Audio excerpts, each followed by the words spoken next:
नमस्कार। आज की कहानी है मड़िया। संध्या गहराने को थी जब विद्या के पति जयदेव अपने काम से वापस आए और विद्या ने घर का दरवाज़ा खोलते हुए देखा। उनके साथ एक अजीब सा दिखता आदमी था, बहुत मैला सा बदन और गले में एक लंबा सा कुर्ता पहने हुए। विद्या ने कुछ पूछा नहीं, पर कुछ पूछती हुई निगाहों से अपने पति की ओर देखा। जयदेव हल्का सा मुस्कुरा दिए, फिर विद्या से नहीं उस आदमी से कहने लगे, यह बीवी जी हैं, बहुत अच्छी हैं, तुम मन लगाकर काम करोगे तो बहुत खुश होंगी। घर के भीतर आते हुए जयदेव ने बरामदे में पड़ी हुई एक चटाई की ओर देखा और उस आदमी से कहने लगे, तुम यहाँ बैठो, फिर हाथ पैर धो लेना। और घर के बड़े कमरे की ओर जाते हुए विद्या से कहने लगे, तुम चाहती थी कि काम के लिए कोई ऐसा आदमी मिले जो खाना पकाना भले ही न जानता हो मगर ईमानदार हो। विद्या ने कुछ घबराई सी पूछा, इसे कहाँ से पकड़ लाए हो? आहिस्ता बोलो, जयदेव ने कमरे के दीवान पर बैठते हुए कहा और पूछा, मन्नू कहाँ है? खेलने गया है, अभी आता होगा। लेकिन यह आदमी, विद्या कह रही थी जब जयदेव कहने लगे, मन्नू से एक बात कहनी है, यह बहुत सीधा आदमी है लेकिन डरा हुआ है, खासकर बच्चों से डरा हुआ है। एक मेरे दफ्तर के शर्मा जी हैं, उनके पास था। वे इसकी मेहनत की और ईमानदारी की तारीफ़ करते हैं, लेकिन उनके बच्चे उनके वश की बात नहीं हैं। उनके 5 बच्चे हैं, एकदम से शरारती। इसका कद जरा लंबा है। वे इसे शुतुरमुर्ग कहकर परेशान करते थे। उनकी शर्मा जी की पत्नी भी तेज़ मिजाज की हैं।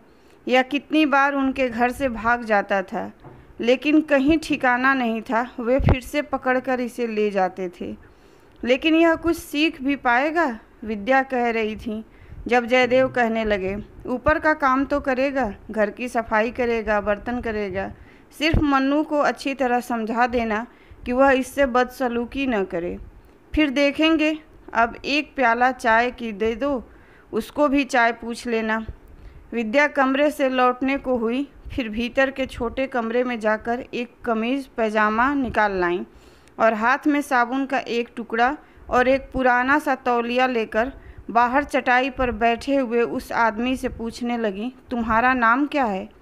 उसने जवाब नहीं दिया और विद्या कुछ खामोश रहकर कहने लगी, देखो आंगन में उस दीवार के पीछे एक नल है, वहाँ जाकर नहा लो अच्छी तरह साबुन से और यह कपड़े पहन लो।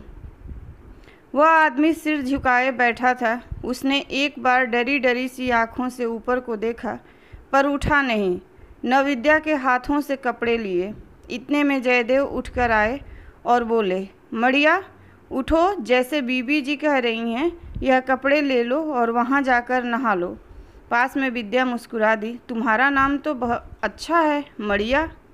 मड़िया ने आहिस्ता से उठकर विद्या के हाथ से कपड़े भी ले लिए, साबुन और तौलिए भी, और जहाँ उन लोगों ने संकेत किया था वहाँ आंगन में बनी एक छोटी सी दीवार की ओर चल दिया। विद्या ने रसोई में जाकर चाय बनाई। मड़िया के लिए एक गिलास चाय वहाँ रसोई में ही रख दी और बाकी चाय 2 प्यालों में डालकर बड़े कमरे में ले चली गई। और फिर जब मड़िया नहाकर कमीज़ पजामा पहनकर रसोई की तरफ आया तो विद्या ने उसे चाय का गिलास देते हुए एक नज़र हैरानी से उसकी ओर देखा और हल्के से मुस्कुराती हुई बड़े कमरे में जाकर जयदेव से कहने लगी, ज़रा देखो तो उसे, आप पहचान नहीं सकेंगे। वह अच्छी खासी शक्ल का है और भरी जवानी में है। मैं समझी थी बड़ी उम्र का है। और कुछ ही दिनों में विद्या इत्मीनान से अपने पति से कहने लगी, एकदम कहना मानता है, कुछ बोलता नहीं, लेकिन दिन भर की सफाई में लगा रहता है। मन्नू से थोड़ी थोड़ी बात करने लगा है। वह इसे अपनी किताबों से तस्वीरें दिखाता है तो यह खुश हो उठता है, लेकिन एक बात समझ में नहीं आती, अकेले में बैठता है तो अपने से कुछ बोलता रहता है, लगता है थोड़ा सा पागल है। घर की दीवार से सटा हुआ एक नीम का पेड़ था। वह मड़िया जब भी खाली होता उस पेड़ के नीचे बैठा रहता। उस वक्त अगर कोई पास से गुजरे तो देख सकता था कि वह अकेला बैठा आहिस्ता आहिस्ता कुछ इस तरह बोलता था जैसे किसी से बात कर रहा हो, और वह भी कुछ गुस्से में। विद्या को उसका यह रहस्य पकड़ में नहीं आता था, और एक दिन पेड़ के मोटे से तने की ओट में होकर विद्या ने सुना। वह मड़िया दुख और गुस्से में जाने किससे कह रहा था, सब काम खुद करती हैं, साग सब्जी कैसे पकाना है मुझे कुछ नहीं सिखाती, आटा भी नहीं मलने देती। विद्या से रहा नहीं गया, वह जोर से हंस दी और पेड़ की ओट से बाहर आकर कहने लगी, मड़िया तुम खाना पकाना सीखोगे? आओ मेरे साथ। तूने मुझसे क्यों नहीं कहा? यह मेरी शिकायत किससे कर रहा था? मड़िया शर्मिंदा सा नीम से झड़ती हुई पत्तियां बुहारने लगा। मड़िया अब साग सब्जी भी काटने पकाने लगा था और बाजार से खरीद कर भी लाने लगा था। एक दिन बाजार से भिंडी लानी थी। मड़िया बाजार गया तो करीब 1 घंटा लौटा नहीं। आया तो उसके हाथ के थैले में बहुत छोटी छोटी और ताज़ी भिंडियाँ थीं, लेकिन उसका सांस ऐसे फूल रहा था जैसे कहीं से भागता हुआ आया हो। आते ही कहने लगा, देखो जी कितनी अच्छी भिंडी लाया हूँ, पास वाले बाज़ार से नहीं, उस दूसरे बड़े बाज़ार से लाया हूँ। विद्या ने भिंडी को धोकर छलनी में डाल दिया पानी सुखाने के लिए और कहने लगी, भिंडी तो बढ़िया है, क्या इस बाज़ार में नहीं थी? मड़िया कहने लगा, इस बाज़ार में जहाँ आप लोग सब्जी लेते हैं वह आदमी बहुत ख़राब है, उसके पास पकी हुई और बासी भिंडी थी। वह कहता था मैं वहीं से ले जाऊं और साथ मुझे जहर भी दे देता था। जहर? विद्या चौंक गई और मड़िया की ओर ऐसे देखने लगी जैसे वह आज बिल्कुल पगला गया हो। पूछा, वह तुम्हें जहर क्यों देने लगा? मड़िया जल्दी से बोल उठा, इसलिए कि मैं उसकी सड़ी हुई भिंडी खरीद लूं। कहता था मैं जो सब्जी देता हूं तुम चुपचाप ले लिया करो, मैं रोज़ के तुम्हें 20 पैसे दूंगा। इस तरह के पैसे जहर होते हैं। विद्या मड़िया की ओर देखती रह गई, फिर हल्के से मुस्कुराकर पूछने लगी, यह तुम्हें किसने बताया था कि इस तरह के पैसे जहर होते हैं? मड़िया आज बहुत खुश था। बताने लगा, माँ ने कहा था जब मैं छोटा था किसी ने मुझे किसी दूसरे के बाग से आम तोड़कर लाने को कहा था और मैं तोड़ लाया था। उस आदमी ने मुझे 50 पैसे दिए थे और जब मैंने माँ को दिए तो कहने लगी, यह जहर तू नहीं खाएगा, जाओ उस आदमी के पैसे उसी को दे के आओ और फिर से किसी के कहने पर तू चोरी नहीं करेगा। और विद्या चुपचाप उसकी ओर देखती रह गई। उस दिन उसने मड़िया से पूछा, अब तुम्हारी माँ कहाँ है? तुम उसे गांव में छोड़कर शहर में क्यों आए हो? मड़िया माँ के नाम से बहुत देर चुप रह गया, फिर कहने लगा, माँ नहीं है, मर गई, मेरा गांव में कोई नहीं है। दिन गुजरते गए और विद्या को लगने लगा जैसे मड़िया को अब इस घर से मोह हो आया है, खासकर मन्नू से, जो उसे पास बिठाकर कई बार कहानियाँ सुनाता है। और एक दिन जब मन्नू ने किसी बात की जिद में आकर रोटी नहीं खाई थी तो विद्या ने देखा कि मड़िया ने भी रोटी नहीं खाई थी।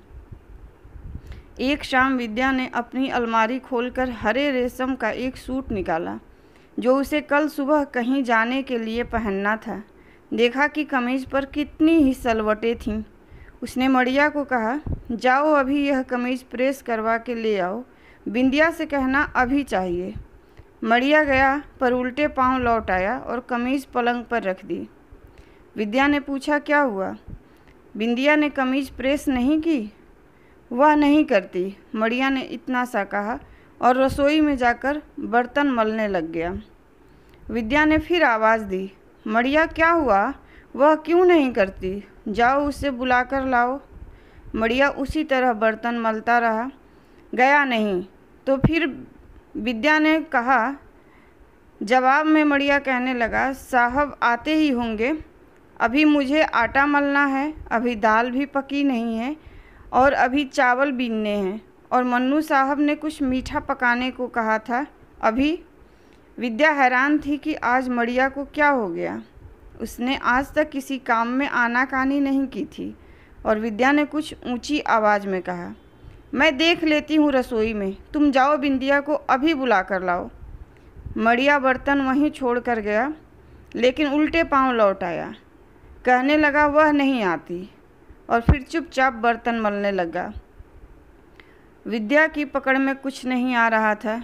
वह सोच रही थी जाने क्या हुआ, विंध्या ऐसी तो नहीं थी। इतने में दरवाजे की ओर से विंध्या की पायल सुनाई दी और वह हंसती हंसती आकर कहने लगी, आप मुझे कमीज़ दीजिए, मैं अभी प्रेस किए लाती हूँ। पर हुआ क्या है? विद्या ने पूछा। तो विंध्या हंसने लगी। मड़िया से पूछो, वह तो कुछ बताता नहीं, विद्या ने कहा और भीतर जाकर कमीज़ ले आई। उसने फिर मड़िया की ओर देखा और पूछा, बोलो मड़िया, क्या बात हुई थी? तू तो कहता था वह प्रेस नहीं करती, और देखो वह खुद लेने आई है। मड़िया ने न इधर को देखा और न कोई जवाब दिया। विंध्या हंसती रही और फिर कहने लगी, बात कुछ नहीं थी। यह जब भी आपके कपड़े लेकर आता था, मैं इसे मजाक से कहती थी, देखो इतने कपड़े पड़े हैं, पहले यह प्रेस करूँगी और फिर तुम्हारे कपड़े। अगर अभी करवाने हैं तो नाच कर दिखाओ। और यह हंसता भी था, नाचता भी था, और मैं सारा काम छोड़कर आपके कपड़े प्रेस करने लगती थी। आज पता नहीं क्या हुआ, मैंने इसे नाचने को कहा तो यह वहाँ से भाग आया। मैंने मजाक में कहा था, अब मैं कमीज़ प्रेस नहीं करूँगी। विद्या चुपचाप सुनती रही, फिर कहने लगी, और क्या बात हुई थी? विंध्या हंसते हंसते कहने लगी, और तो कोई बात नहीं हुई। आज तो इसे मेरी माँ ने एक लड्डू भी दिया था खाने को, लेकिन यह लड्डू भी वहाँ छोड़ आया। तुम काहे का लड्डू इसे खिला रही थी? विद्या ने मुस्कुरा कर पूछा तो विंध्या कुछ सकुचाती सी कहने लगी, मेरी सगाई हुई है, माँ ने इसे वही लड्डू दिया था।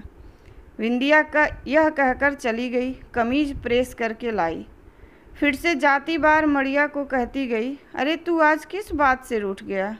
पर मड़िया ने उसकी ओर नहीं देखा, खामोश दूसरी ओर देखता रहा। रात हुई, सबने खाना खाया। मन्नू ने रोज़ की तरह मड़िया को बुलाकर कुछ तस्वीरें दिखाईं, पर मड़िया सबकी ओर कुछ इस तरह देखता रहा जैसे कहीं बहुत दूर खड़ा हो और दूर से किसी को पहचान न पा रहा हो।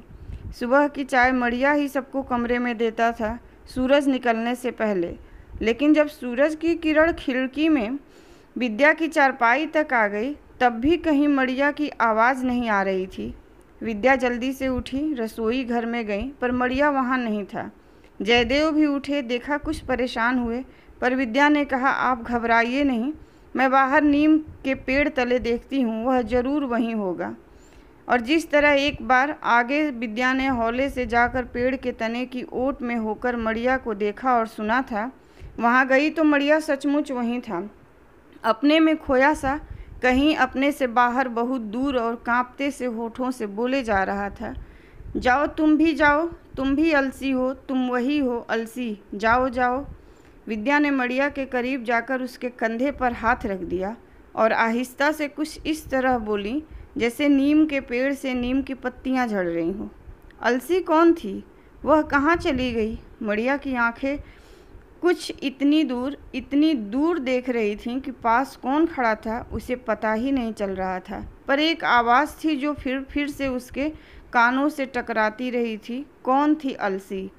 मड़िया अपने में खोया सा बोलने लगा, वह मेरे साथ खेलती थी, हम दोनों जंगल में खेलते थे। कहती थी नदी के पार जाओ और उस पार की बेरी के बेर तोड़ कर लाओ। मैं नदी में तैर कर जाता था और दूसरे किनारे पर से बेर लाता था।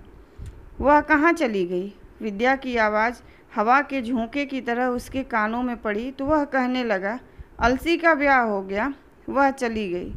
विद्या ने मड़िया के कंधे को झकझोरा, कहा, चलो उठो। मड़िया ने एक बार विद्या की ओर देखा पर कहा कुछ नहीं। उसी तरह फिर खला में देखने लगा। विद्या ने फिर एक बार पूछा, अलसी ने जाते समय तुम्हें कुछ नहीं कहा था? मड़िया अपने बदन पर झड़ती नीम की पत्तियों को मुट्ठी में भरता हुआ कहने लगा, आई थी ब्याह के लड्डू देने के लिए। और मड़िया मुट्ठी खोलकर नीम की पत्तियों को ज़मीन पर बिखेरता कहने लगा, मुझे लड्डू खिलाती है। विद्या ने उसके सिर पर से नीम की पत्तियां झाड़ते हुए कुछ जोर से कहा, अब उठो, चलो चाय बनाओ। मड़िया एक फर्माबरदार की तरह उठ खड़ा हुआ और घर में आकर चाय बनाने लगा। वह छुट्टी का दिन था। विद्या को और जयदेव को आज कहीं जाना था, इसलिए चाय पीकर मन्नू को घर में छोड़कर चले गए। दोपहर ढलने लगी थी। जब वे दोनों वापस आए तो घर में मन्नू था पर मड़िया नहीं था। मन्नू ने बताया उसे खिलाया था, फिर कहीं चला गया और अभी तक आया नहीं है। जयदेव उसकी तलाश में घर से निकलने लगे तो विद्या ने कहा, वह आपको नहीं मिलेगा। वह आज दूसरी बार अपना गांव छोड़कर चला गया है।